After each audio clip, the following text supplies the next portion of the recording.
أن لا إله إلا الله وحده لا شريك له العزيز الجبار، وأشهد أن سيدنا محمدا عبده ورسوله سيد الخلائق والبشر.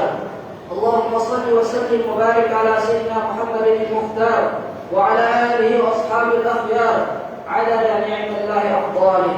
أما بعد، jamaah salat Idul Adha yang dimuliakan Allah Subhanahu wa taala, usikum wa nafsi bittaqwallahi wa ta'atihi la'allakum tuflihun. Qala Allah ta'ala fi kitabihil karim, ya ayyuhalladzina amanu taqullaha haqqa tuqatih wa la tamutunna illa wa antum muslimun. Hadirin hadirat jamaah salat Idul Adha yang dimuliakan Allah, pada pagi hari yang penuh berkah dan syahdu ini, marilah kita senantiasa memuji Allah Subhanahu wa taala atas segala nikmat-nikmat yang telah diberikan kepada kita semua, sehingga dengan nikmat-nikmat tersebut kita bisa berkumpul di tempat yang mulia ini, sekaligus kita bisa melaksanakan salah satu sunnah Rasulullah SAW yang mulia ini. Salawat dan salam senantiasa kita panjatkan kepada junjungan kita Nabi Muhammad SAW, yang senantiasa mengarahkan kita, yang senantiasa memberikan kita pelajaran agar kita selamat dunia dan akhirat. Hadirin hadirat jemaah salat Idul Adha yang dimuliakan Allah Subhanahu wa taala, pada tanggal 10 Zulhijjah ini, semua umat Islam dari seluruh penjuru dunia menyambut dengan sukacita hari raya Idul Adha sebagai satu hari raya yang agung, hari yang mulia, hari yang penuh dengan nilai-nilai pengorbanan. Semua umat Islam menyambutnya dengan tahmid, tahlil dan takbir sebagai bentuk penghambaan kepada Allah Subhanahu wa taala dan sebagai bentuk pengakuan yang kokoh bahwa Allah adalah zat yang maha disembah, Allah adalah zat yang tidak ada sekutu baginya dan zat yang memiliki segala-galanya. Allahu akbar, Allahu akbar, walillahil hamd. Jamaah salat Idul Adha yang dimuliakan Allah Subhanahu wa taala, hari raya Idul Adha selalu mengingatkan kita kepada satu kisah teladan, kisah pengorbanan, kisah ketakwaan sejati dari Nabi Ibrahim alaihissalam bersama keluarganya, di mana ketika Nabi Ibrahim diperintahkan oleh Allah Subhanahu wa taala untuk mengorbankan jiwa, raga, bahkan nyawa anaknya, maka dengan tenang, dengan taat penuh, taat kepada perintah Allah Subhanahu wa taala, Nabi Ibrahim melaksanakan perintah-perintah tersebut. Hal ini diabadikan oleh Allah Subhanahu wa taala dalam firman-Nya, "Falamma balagha ma'ahu as-sa'i, qala ya bunayya inni ara fil manam anni adbahuka fanzur madza tara." Maka tatkala Nabi Ismail beranjak kepada remaja, Nabi Ibrahim berkata kepada Nabi Ismail, "Wahai putraku, sesungguhnya aku melihat di dalam mimpi bahwasanya Allah memerintahkanku untuk menyembelihmu. Maka bagaimana pandanganmu?" Mendengar pernyataan ayahnya ini, Nabi Ismail mengatakan, "Ya bani la tumar, satajiduni insyaallah minas sabirin." Wahai ayahandaku, kerjakanlah apa yang diperintahkan oleh Allah Subhanahu wa taala.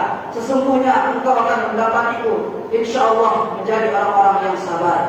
Hadirin hadirat jamaah Idul Adha yang dimuliakan Allah Subhanahu wa taala, hikmah yang bisa kita petik, yang bisa kita ambil dari kisah teladan Nabi Ibrahim bersama keluarganya ini adalah yang pertama, kisah keikhlasan. Bagaimana dengan ikhlas Nabi Ibrahim menjalankan perintah-perintah Allah Subhanahu wa taala tersebut walaupun terasa amat berat. Maka dengan keikhlasan tersebut Allah Subhanahu wa taala menerima kurban, menerima amal-amal Nabi Ibrahim. Begitu juga kita, ketika amal-amal kita disandingkan dengan keikhlasan, maka insya Allah Allah akan menerima amal-amal kita. Tapi sebaliknya, jika amal-amal kita tidak kita sandingkan dengan keikhlasan, maka amal-amal kita itu pasti akan tertolak.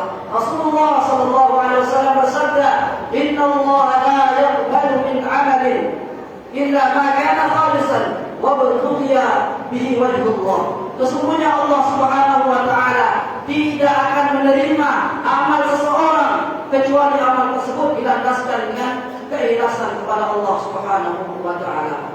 Kemudian hikmah yang kedua adalah hikmah pengorbanan. Bagaimana Nabi Ibrahim rela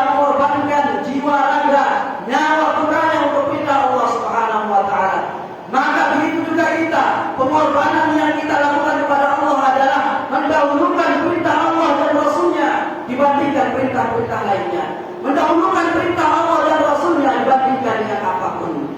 Maka dengan begitu insya Allah kita akan merasakan, kita akan mendapatkan kelezatan iman, manisnya ibadah sebagaimana yang dirasakan oleh Nabi Ibrahim. Rasulullah SAW bersabda dalam hadisnya, Salasun man kunna fihi wajada halawatal iman, an yakuna Allah wa rasuluhu ahabba ilaihi mimma siwa. Atau kama qala Rasulullah. 3 hal yang jika ada pada diri seseorang, maka ia akan mendapatkan manisnya iman atau lezatnya iman. Salah satu di antaranya adalah ia mencintai Allah dan Rasulnya melebihi segala-galanya. Atau dengan kata lain, perintah Allah dan Rasulnya lebih ia dahulukan ketimbang perintah-perintah yang lainnya. Contoh kecil dari hal pengorbanan ini adalah ketika Allah Subhanahu wa taala memanggil kita untuk salat dengan suara muadzin hayya 'alas shalah, maka kita belajar mengorbankan sedikit waktu kita, aktivitas kita, rasa kantuk kita, rasa capek kita untuk mendatangi panggilan tersebut, untuk menghadap Allah menunaikan salat yang 5 waktu. Inilah bentuk pengorbanan kita. Maka dengan begitu insya Allah sedikit demi sedikit iman kita akan naik. Karena kata para ulama, iman tersebut akan naik dengan amal-amal soleh. Ketika amal sudah naik, ketika iman sudah naik dan terus naik, maka insya Allah level kita akan mencapai pada manisnya atau lezatnya iman. Dan inilah yang kita idam-idamkan. Allahu Akbar, Allahu Akbar, walillahil hamd. Jamaah kaum muslimin muslimat, salat Idul Adha yang dirahmati Allah Subhanahu wa taala.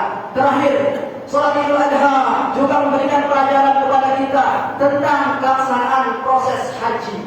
Di mana dalam proses haji tersebut kita bisa memetik banyak hikmah.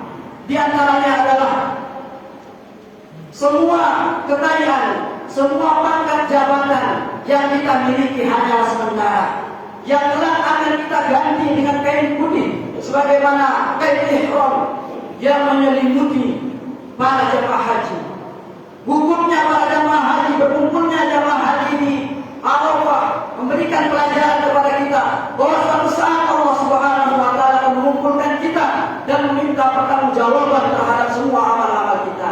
Mabitnya kaum haji, jemaah haji di Musdalifah tidur beralaskan tanah, beratapkan langit, memberikan pelajaran kepada kita bahwa tidak ada yang perlu kita sombongkan di atas dunia ini, karena kelak kita akan kembali ke tanah. Oleh karena itu, sebelum ajal kita, sebelum kain putih membangun tubuh kita, sebelum kita kembali ke tanah, maka marilah kita memperbanyak bekal kita di dunia ini untuk menghadap Allah Subhanahu wa taala, melewati berbagai macam rintangan nanti di akhirat. Akhirnya mudah-mudahan Allah Subhanahu wa taala memberikan kita kesehatan, memberikan kita taufik untuk selalu beramal saleh kepada Allah Subhanahu wa taala. Barakallahu li wa lakum bil Qur'anil azim wa nafa'ani wa iyyakum bima fihi min al-ayati wa dhikril hakim wa taqabbal minni wa minkum tilawatahu innahu huwal ghafurur rahim. اللهم صل على محمد اللهم صل على سيدنا محمد اللهم صل على رسولك وحبيبنا وشفيعنا مصطفى مولانا محمد.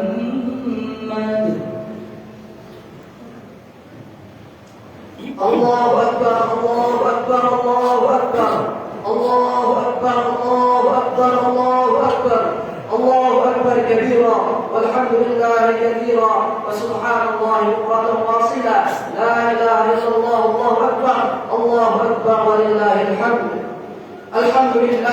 الحمد لله الذي هدانا لهذا وما كنا لنهتدي لولا أن هدانا الله. أشهد أن لا إله إلا الله وحده لا شريك له وأشهد أن سيدنا محمدا عبده ورسوله لا نبي بعده. اللهم صل وسلم وبارك على سيدنا وحبيبنا محمد وعلى آله وأصحابه أجمعين. أما بعد فيا عباد الله أوصيكم ونفسي بتقوى الله وطاعته لعلكم تفلحون وقد فاز المتقون. قال الله تعالى في كتابه الكريم إن الله وملائكته يصلون على النبي يا أيها الذين آمنوا صلوا عليه وسلموا تسليما. اللهم صل وسلم وبارك على سيدنا محمد وعلى آله وأصحابه أجمعين. اللهم اغفر لنا ولوالدينا وارحمهم كما ربونا صغارا. اللهم اغفر للمسلمين والمسلمات والمؤمنين والمؤمنات الأحياء منهم والأموات. اللهم تقبل صلاتنا وجميع عبادتنا وكمل تفسيرنا يا أرحم الراحمين. اللهم تقبل للحجاج حجهم وعودهم إلى بلدانهم السالمين الظالمين. اللهم انصر إخواننا المجاهدين. اللهم انصر إخواننا في أي مكان لا سيما في فلسطين وغزة يا رب العالمين. اللهم انصرهم على عدوهم وثبت قلوبهم وثبت أقدامهم برحمتك يا أرحم الراحمين. اللهم انصرهم يا رب العالمين بعزتك ورحمتك يا أرحم الراحمين. عباد الله، إن الله يأمركم بالعدل والإحسان وينهى عن الفحشاء والمنكر والبغي يعظكم لعلكم تذكرون. فاذكروا الله العظيم يذكركم واشكروه على نعمه يزدكم ولذكر الله أكبر. والله يعلم ما تصنعون.